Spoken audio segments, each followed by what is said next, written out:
Welcome back. Today's headlines of ChemCon TV's news bulletin are ChemCon The Americas 2025's welcome reception, an interview on the directions of the TSCA legislation under the new Trump administration.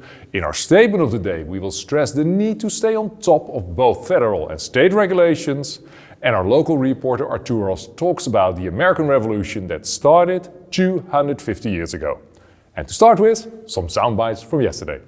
We really had a nice opening workshop for the ChemCon USA this morning about regulatory monitoring. It was the efficiency is increasing quite a lot with artificial intelligence. We heard about US APA dissemination of information about chemicals. We heard the same about the ECA and the pool of the big data, and then the consequences for industry with all the regulatory changes.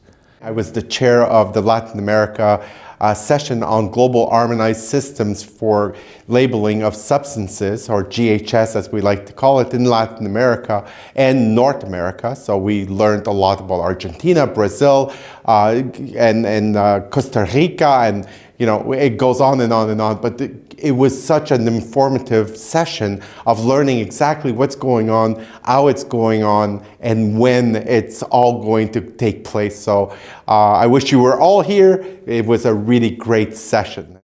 Let's connect with our local reporter and learn more about yesterday's welcome reception. Arturos, I see you're back at View Boston. Before you hyperjump to the next highlight, tell us more about last night's event. Sure, let's watch this video about my impressions on yesterday's reception. ChemCon The Americas 2025's welcome reception was held in the Isabella Stewart Gartner Museum. The Isabella Stewart Gartner Museum, designed to resemble a Venetian palace, shows Isabella Stewart Gartner's love for her art and her favorite city, Venice. She envisioned creating a museum that would capture the essence of Renaissance Venice to house her eclectic collection of art from around the world. In 1903, she opened the Isabella Stewart Gartner Museum, which operates on the condition nothing she curated is moved or altered. She was a very strong-spirited person and was also well known for walking a lion down Boylston Street. Yesterday's welcome reception was held at the cloisters of the museum that surround a stunning courtyard filled with lush greenery, vibrant flowers, and a few lion sculptures. These cloisters, with their tranquil beauty, offered your delegates a glimpse into the past, while the vibrant courtyard and exquisite artworks celebrates the timeless allure of Venice, a great place, or should I say palace, for connecting with new and old friends. Indeed, the charming cloisters of this Venetian palace were stunning. Let's go from the location of Isabella's dream to today's reality. In the interview I had on the directions of the TSCA legislation under the new Trump administration, I had the interview with Melissa Schiessler and David Fischer.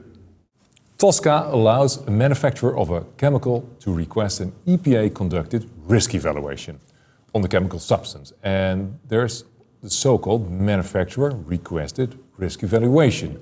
What are the key differences between EPA-initiated risk evaluations and those MRREs under TSCA?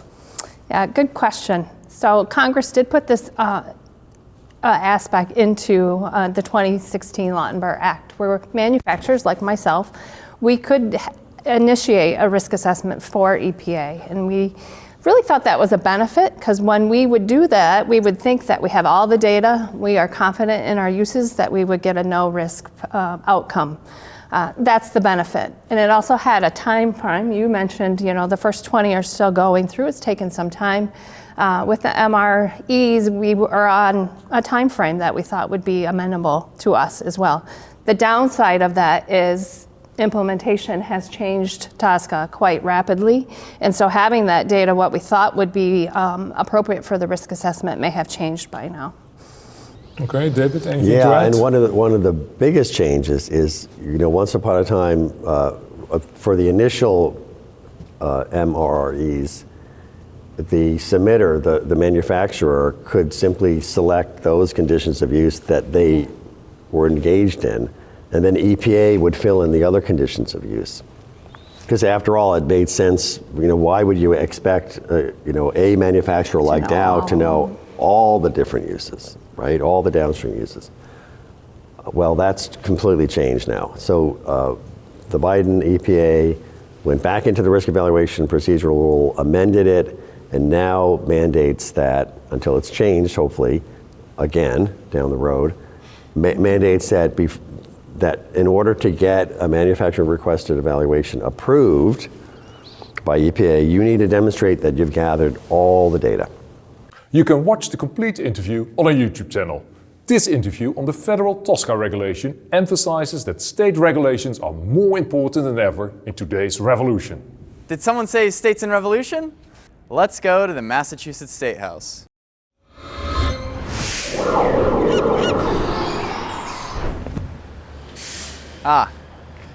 This is the new Massachusetts State House, built in 1795. I actually meant the old State House, built in 1714. It's on State Street, which used to be called King Street until the glorious American Revolution.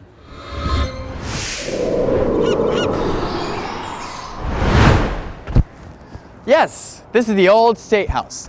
Every year, Boston commemorates the reading of the Declaration of Independence from this balcony back in 1776. The seal in front of the old State House commemorates the Boston Massacre, one of the most significant misdeeds of British soldiers, which pushed Bostonians to revolt against the British Crown. On March 5th, 1770, soldiers shot 5 local residents after a mob formed due to a fight about a bad debt. Savvy propagandists like Samuel Adams and Paul Revere used the conflict to stir local patriots to start seeing their King George III as a tyrant worth risking their lives to rebel against, and built consensus about the necessity of burning ties with Britain and forging a new nation. When the Declaration was first read here in 1776, the original statues of the lion, the unicorn, and the signs for King Street were taken down and burned. The current sculptures were created as replicas in 1900 when this building became a museum. You can visit the Old State House and the Old South Meeting House and get inside American history like nowhere else. Thank you for this history lesson on the American Revolution that started in Massachusetts.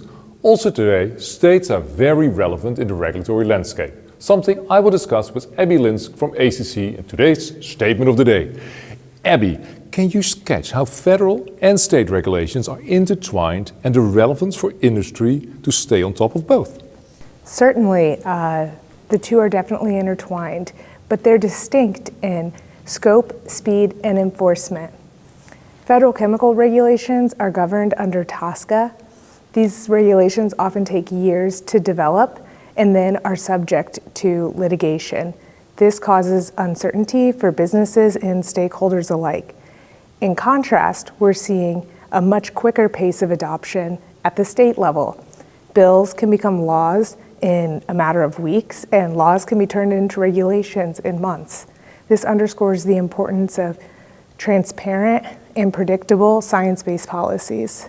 And what is your statement? Policies need to be transparent, predictable, and science-based given the quick adoption in states. Abbey, thank you for your statement. I wonder if non-compliance would lead to imprisonment. Or is that old school? Talking about old school, let's continue our history lesson with Arthur Rat. Prison and punishment was one of the likely outcomes of the Sons of Liberty treason against the crown. But one odd perk of colonial jail in New England, they served lobster. Back then, lobster was seen as the cockroach of the sea, washing up in such plentiful heaps and piles along the harbor. So plentiful, lobster was served to livestock, slaves, and even prisoners. So reviled, lobsters were even part of a nasty nickname the colonists had for the British Crown soldiers who wore bright red coats, lobsterbacks. Of course, dirt cheap prison lobster wasn't served with the wonderful bread and butter of today's tasty treats. From cockroaches of the sea to a fine delicacy, what a transformation. Enjoy your lobster roll. What a transformation indeed. We also had to transform our TSCA Tuesday program several times. And this is what we serve today. On TSCA Tuesday, we have a whole morning on the implementation aspects of TSCA, both existing and new chemicals. In the afternoon, we start with state perspectives on chemical control legislation. And at the end of the day, we take a closer look at regulatory developments in Canada. Thank you for watching and enjoy your day.